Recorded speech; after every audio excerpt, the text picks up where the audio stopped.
First verse, y'all. Hey, Lily, something for don't need to be slow. Yeah.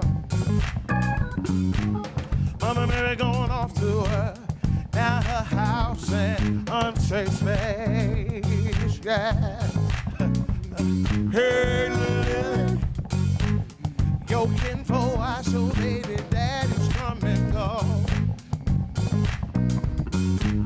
Your baby daddy, to shame on criminal stay. Look here, hey, Lily, don't think I've been in a fishing ship. So made this song service you a sword. We said, hey, you know nobody gonna do you like Jesus. You know nobody are gonna do you like the Lord. Y'all ready? It's his it's complicated.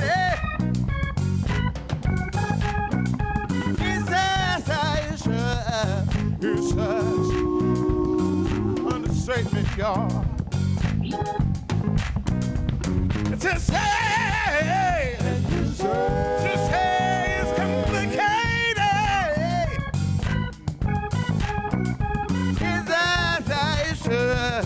It's an understatement. Drop me right here, y'all. Sorry, Lily. You know I don't like to use the word slow.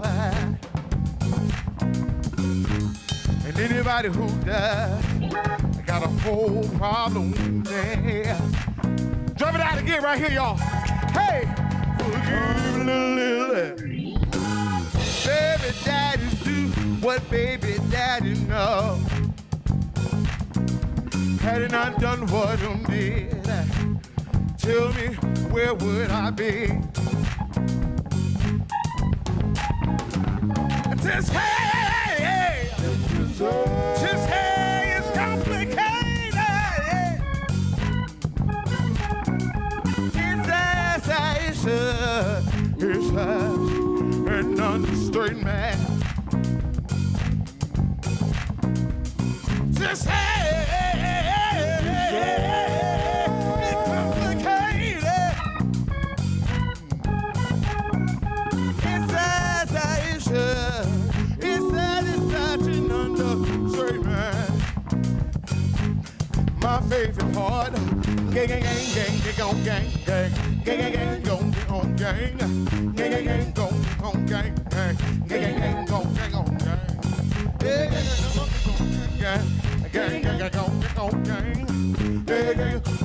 gang, gang, gang, yes, sir. Gang, gang, gang, gang,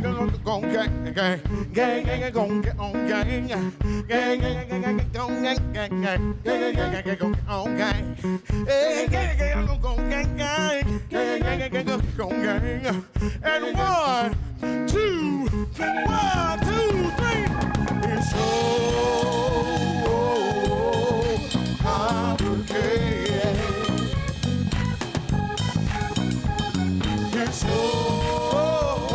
It's so, y'all, complicated. Hey, it's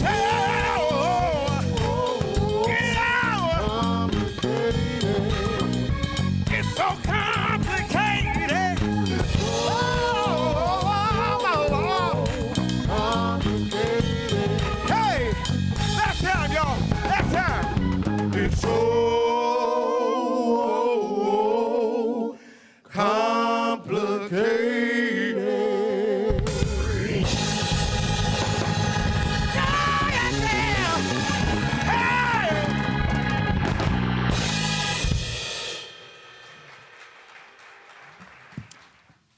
terrific performance that was. Please congratulate Avery R. Young and the Deacon Board, who were part of the city's new Chicago band roster. And it's also a reminder that 2021 is the year of Chicago music, which we'll hear more about a little later.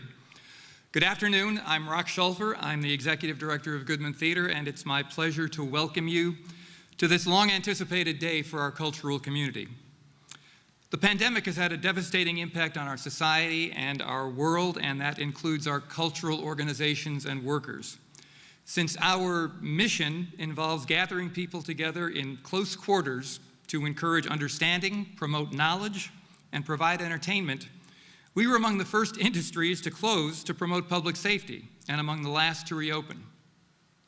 But art and culture is the fabric of society, and artists and cultural groups have worked to find new ways to communicate. Goodman Theater has never stopped providing productions and education programs during the pandemic, reaching over 200,000 individuals and creating new initiatives that will permanently increase access to our work thanks to our artists, staff, and board. Our newest initiative premieres next week, Live from the Goodman, a series of 3 plays performed live in our Owen Theater and streamed online to audiences in their homes. The first production is Adam Rapp's acclaimed new play, The Sound Inside, directed by Artistic Director Robert Falls. Furthermore, I'm thrilled to announce the Goodman's return to live performances with audiences in August with the resumption of Jocelyn Bio's terrific new play, Schoolgirls, or the African Mean Girls play, directed by Lillian Brown. This is the production that was on stage when performances were suspended, on stage on this very set. It's now my distinct pleasure and privilege to introduce the person whose leadership of our city during the pandemic has been extraordinary, whose advocacy for Chicago's cultural life is exemplary, and whose love for the people of our city is unsurpassed. Please welcome the Mayor of Chicago, the Honorable Lori Lightfoot.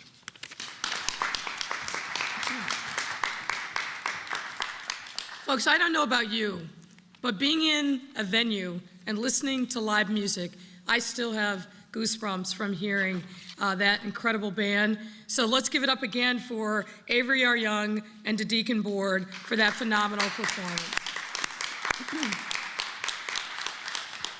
And thank you, Rock, and the Goodman for hosting us this afternoon.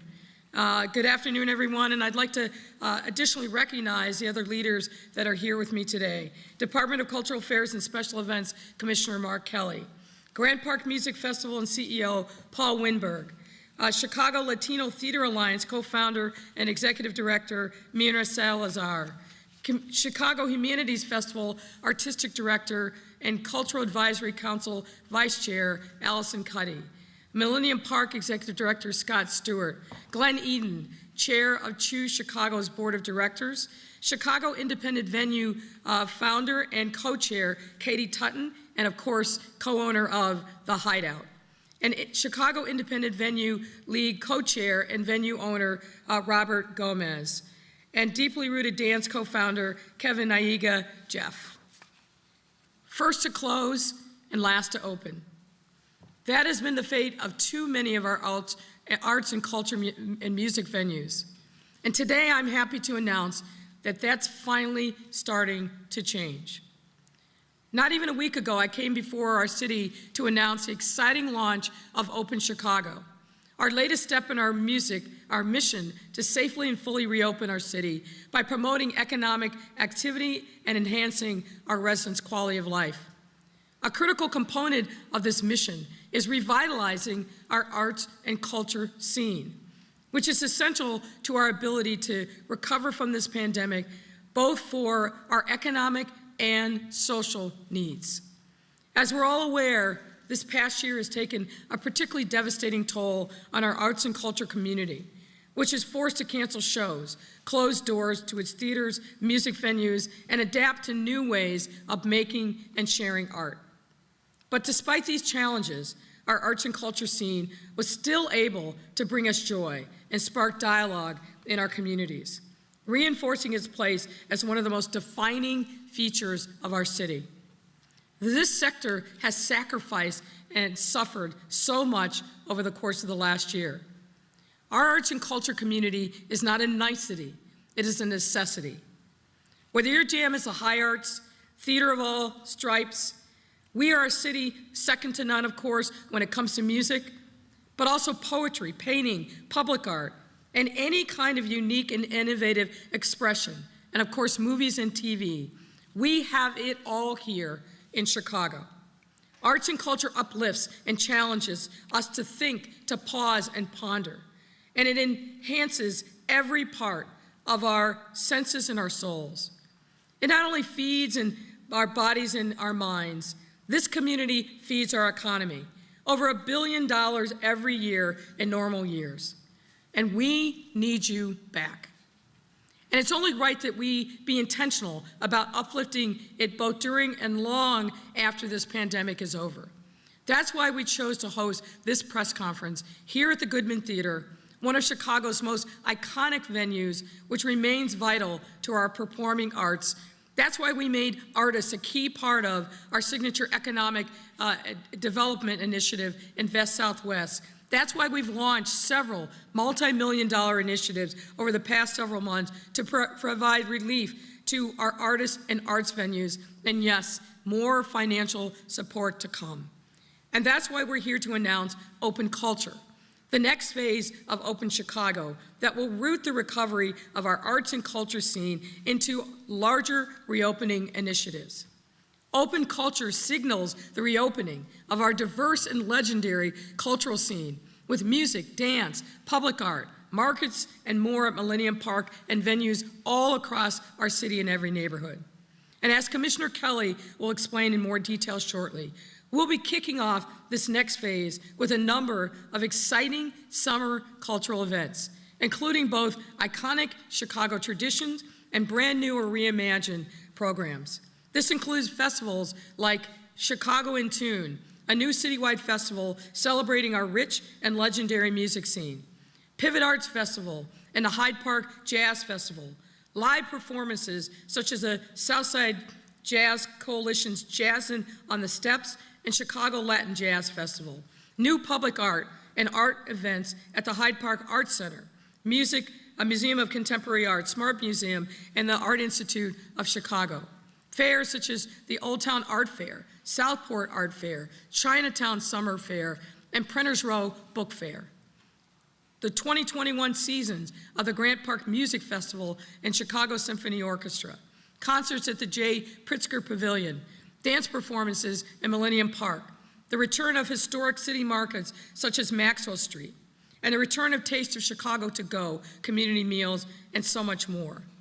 All of these events, as with the rest of our Open Chicago programming, would adhere, of course, to the latest public health and safety guidelines, and we are a testament to our progress in slowing and stopping the progress of COVID-19. Folks, the Open Chicago announcements that we've made to date are only the beginning of our targeted efforts to safely reopen our city. And our ability to make more is contingent upon what we do right now, every day, what you do right now, every day, to fight this virus that is still very much a part of our present. We've urged you to wear masks, social distance, stay home if you feel sick, wash your hands frequently, and most recently, to go and get vaccinated. And we will continue to do all of those things. Vaccines are no longer scarce as they were even a few weeks ago. Meaning if you are over the age of 16, right now, you can schedule an appointment, drive up, or even just walk in at a location all across the city offering vaccines or get vaccinated. And let me repeat, the vaccine is safe, the vaccine is free, and the vaccine is now widely accessible. So please don't hesitate any longer to get vaccinated. To further encourage folks to get vaccinated, we are also announcing the launch of vaccination events for our arts community today. On the South Side, on May 20th, from 12 to 7 p.m., arts workers can get vaccinated at the Promontory, which is located at 5311 South Lake Park Avenue. That's 53rd and Lake Park in Hyde Park. And on the North Side, on May 21st, also from 12 to 7 p.m., they can go and get vaccinated at the Theater Wit, which is located at 1229 West Belmont. That's at Belmont and Southport. Furthermore, there will be mobile vaccination resources available at many of our Open Chicago summer events, making the vaccine that much more accessible. And thinking about where we were as a city last year, announcements like these seem very far away, if not impossible. But now they are very much real. They are the rewards for our persistence over this last year, your commitment, your dedication, your sacrifice, and will make our return to normal that much closer and much, much clearer. So let's keep up the good work, folks, and keep doing our part to open Chicago even more. Thank you, and it's now my pleasure to welcome up DCASE Commissioner Mark Kelly. Mark?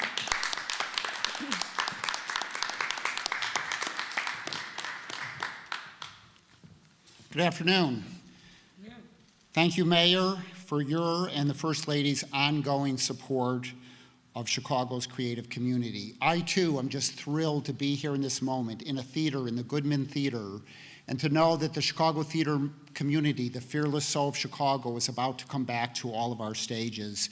And then to hear Avery R. Young and the Deacon Board and the power of Chicago music and the Year of Chicago Music, this is a very exciting moment.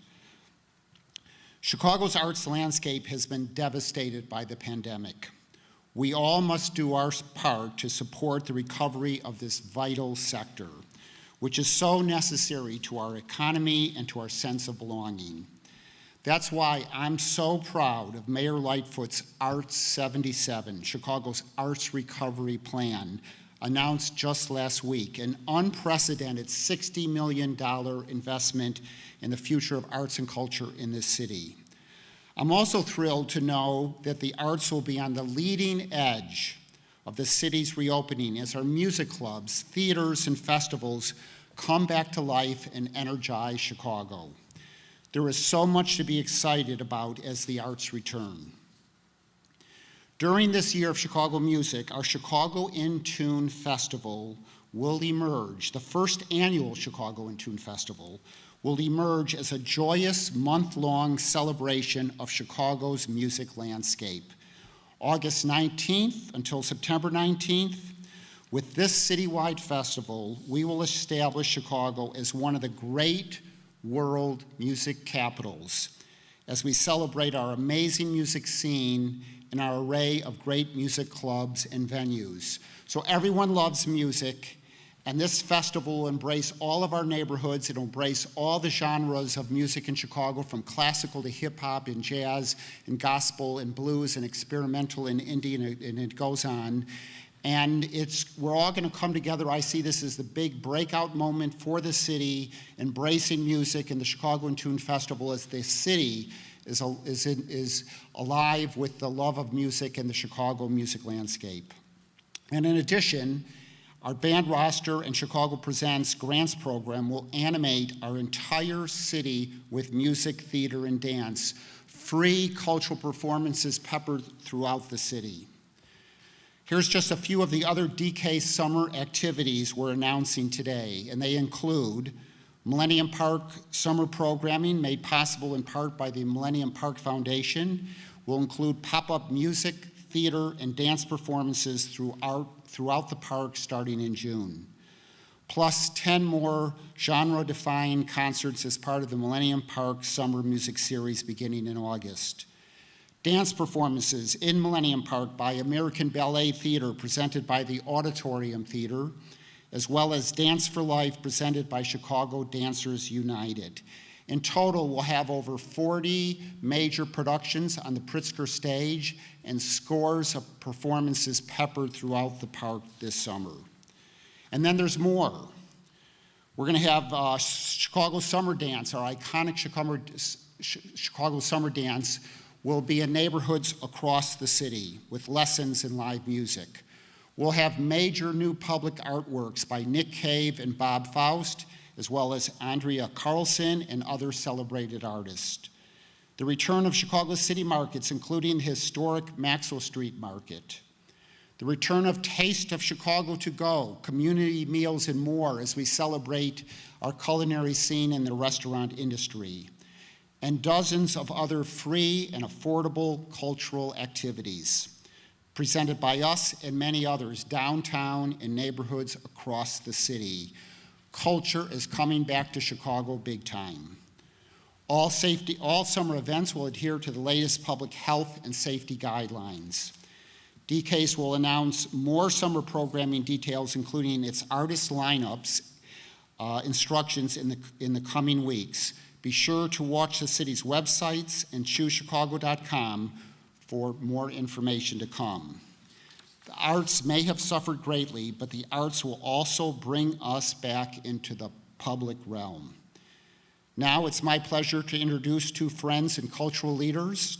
First, Paul Winberg, President and CEO of the Grant Park Music Festival, and then Myrna Salazar, co-founder and executive director of the Chicago Latino Theater Alliance. Now, Paul Winberg. Thank you.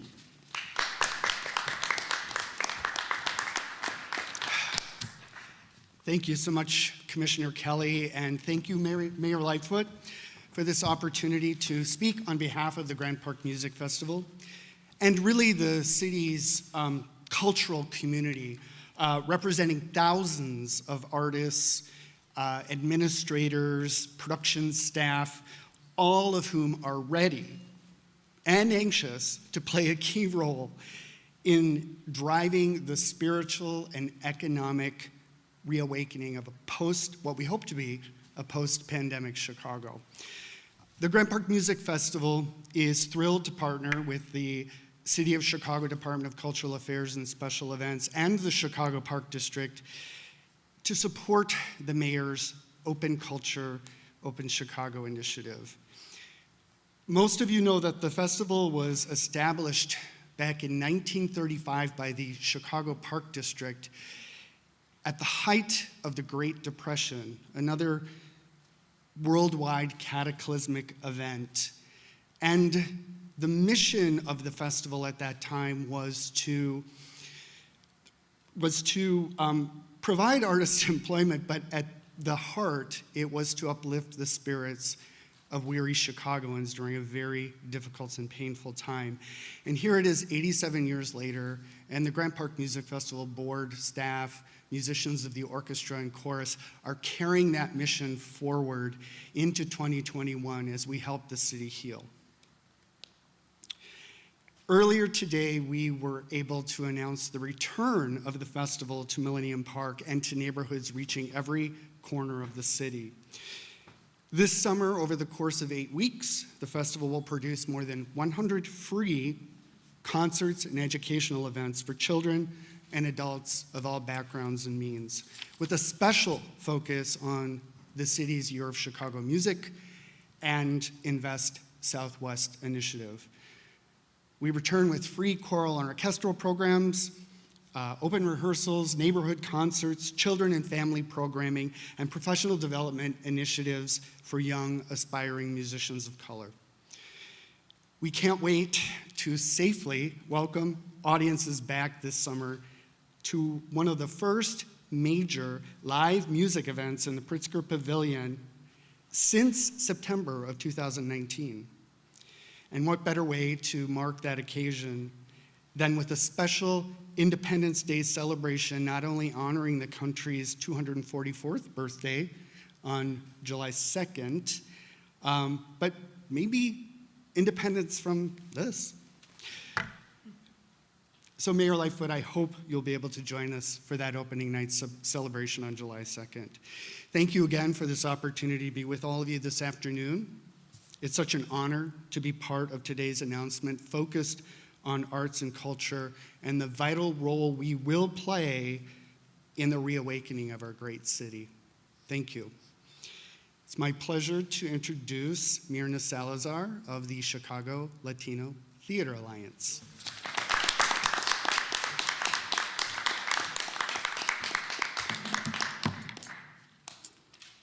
Two minutes, huh? Well, we'll see. My name is Myrna Salazar, the co-founder and executive director of the Chicago Latino Theater Alliance, and I will be speaking on behalf of the Latino theater and the Latino theater artist community in Chicago. As we all know, Mayor Lightfoot, I'm sorry. Commissioner Kelly, I'm sorry that I should have honored you first. Thank you for inviting me to be part of this press conference. I'm excited and very hopeful that we will be having an amazing year in welcoming theater artists back to their stages. The lights are on today. I feel very, how do you say it? I'm overwhelmed to be on this stage when I normally sit on those seats. And as a frustrated actress, I am having a ball. Muy buenas tardes. During the pandemic, our communities, the Latino community, have been hurting. And as you know, 40% of Latinos have been ravaged by the pandemic. We have been faced with many challenges. In our cultural programming, the very thing that feeds our soul and elevates our spirits, were put on a pause. But as Latinos do, we persevere. The Chicago Latino Theater Alliance last year, in September, in the middle of the pandemic, created Destinos al Aire. We kind of recalibrated our programming so that we can bring bring audiences to a live performance of 9 theater companies at Chi-Town Drive-In. And because the event was so successful, they have asked if we can continue to do those types of events throughout the community. We're going to be partnering with the Nights Out in the Park in late November, early December, so we can bring some of the cultural spirit of the various Latino cultures, Colombianos, Cubanos, Puerto Ricanos, Mexicanos, their music, their traditions, and their stories. We worked diligently to bring the theater in whatever capacity we responsibly could to find light in such dark times, from drive-in, live events, and streaming web series on the internet. Now we look forward to welcoming you back in our spaces. There's not too many Latino theater venues in Chicago. We partner many times producing the International Latino Theater Festival called Destinos, which is one of its kind in the Midwest and very few around the country, and we partner with organizations like the Goodman Theater. And by the way, the Goodman Theater was the lead sponsor for Destinos al Aire back in September, which was very successful. God, I'm nervous. I'm never like that. It's been 14 months since I've been in front of an audience. And I wanted to say thanks to the Choose Chicago. Kudos to you. You were all over the media as we're bringing back a very big event, which is the car show in July, and I'm part of that board, so I am very pleased to say that I'm very excited, and I wanted to say thank you to the arts community that have given so much support through arts relief programming to the city of Chicago, to Mayor Lightfoot, and to DCASE for knowing the need, where the need goes, and we hope that you continue to support Latino theater in Chicago. We have many stories to tell after this pandemic. We will be having an event, our first event, June 19th at it's Puerto Rican actress, television, stage, and film actress from Puerto Rico, where she will be doing a storytelling comedy show, Sola en la Pandemia Está Cañón, which is alone during the pandemic is I can say the other words. So thank you so very much for having me here, and we look forward to seeing all of you in our theaters. Thanks.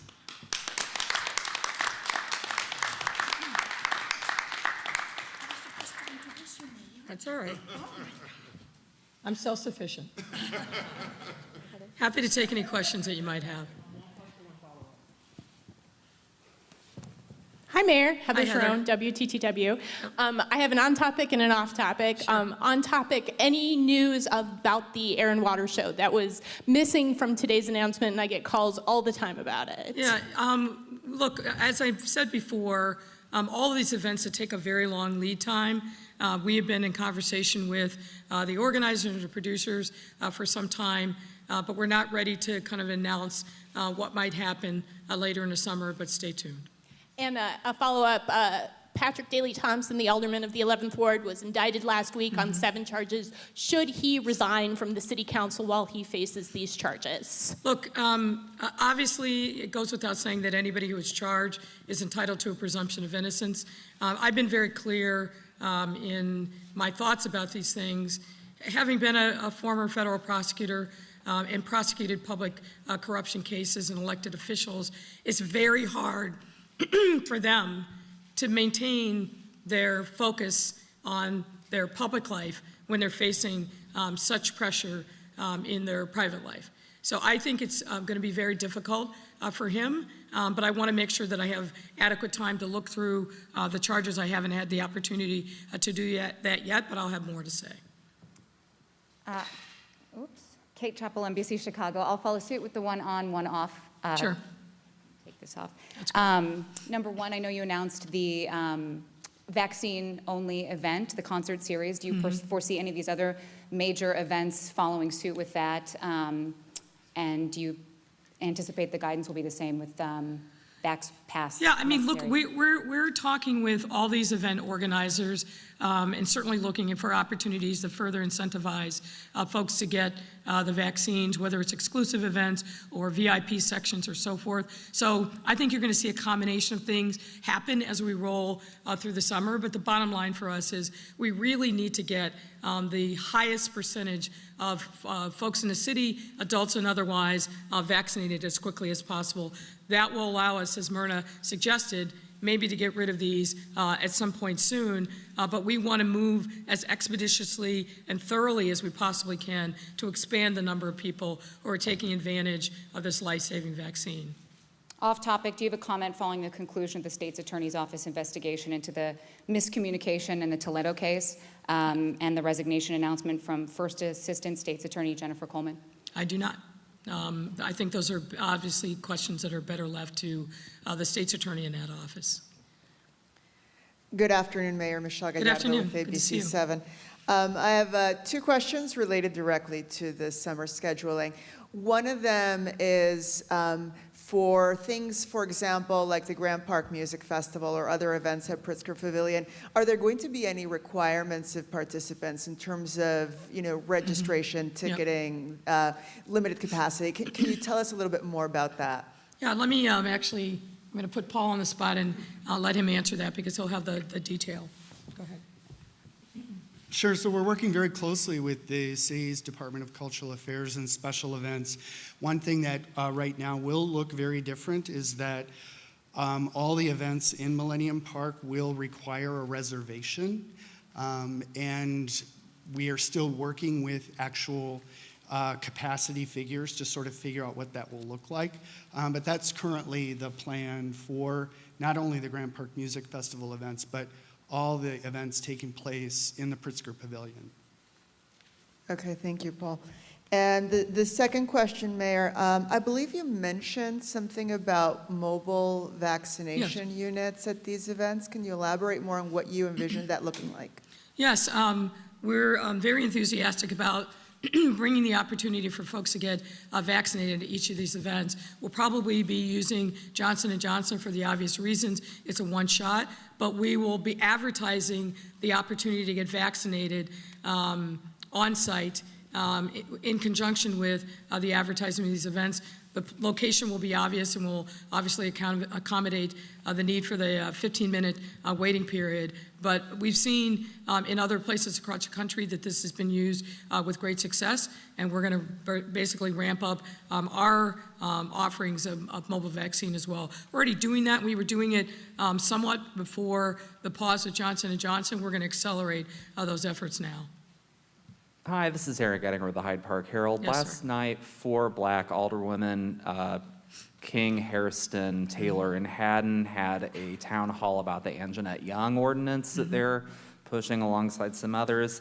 They're all under the opinion that the city council and the city needs to codify changes to warrants and searches into law rather than in policy. Obviously, there's been policy changes in the police department saying that it needs to be done because of, possible capriciousness of changing leadership and with mayoral administrations. I wondered, since you have ordered policy changes at the police department, if you have any perspective on this opinion that there needs to be law change rather than simply policy change. Well, as I've indicated multiple times, I'm happy to sit down and talk with any or all of the advocates for the ordinance. They launched the ordinance with a press conference, which was the first that I or anybody in the police department knew anything about it. I am dubious about codifying policy that should be born of a process obviously dictated by the consent decree that requires nimbleness and a lot of engagement with the community. If we make it static, as in a city council law, that would be unprecedented, number one, but I think it would inhibit the ability of the department to respond nimbly to changing circumstances that might warrant some quicker action than what might be able to be done through city council process. As you know, some weeks ago, the department announced a very robust set of changes to its search warrant policy.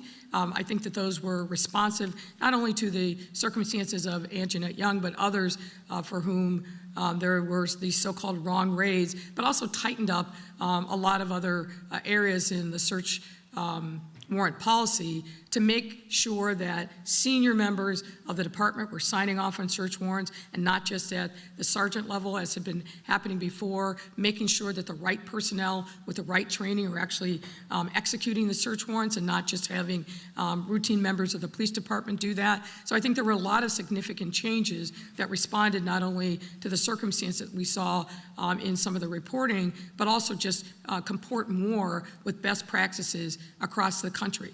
I've taken a look at that ordinance, and it doesn't seem to have been written by somebody with a lot of experience and background in local policing and best practices. So I think there's some real challenges there. I know that the chairman of public safety also has spoken to some of the sponsors about some of his concerns, but we'll sit down and have a conversation. I'd like them to actually also respond to what we put out for public comment, because we're moving that to conclusion relatively soon. Alderman King told me last night that she wants to compromise with you on it to get the bill passed, or to get the ordinance passed. I have not heard from Alderman King. The only one that I've heard from is Alderman Haddon, and to a lesser extent, Alderman Hairston. More than happy to sit down with any or all of them, but I've not heard directly from Alderman King about this.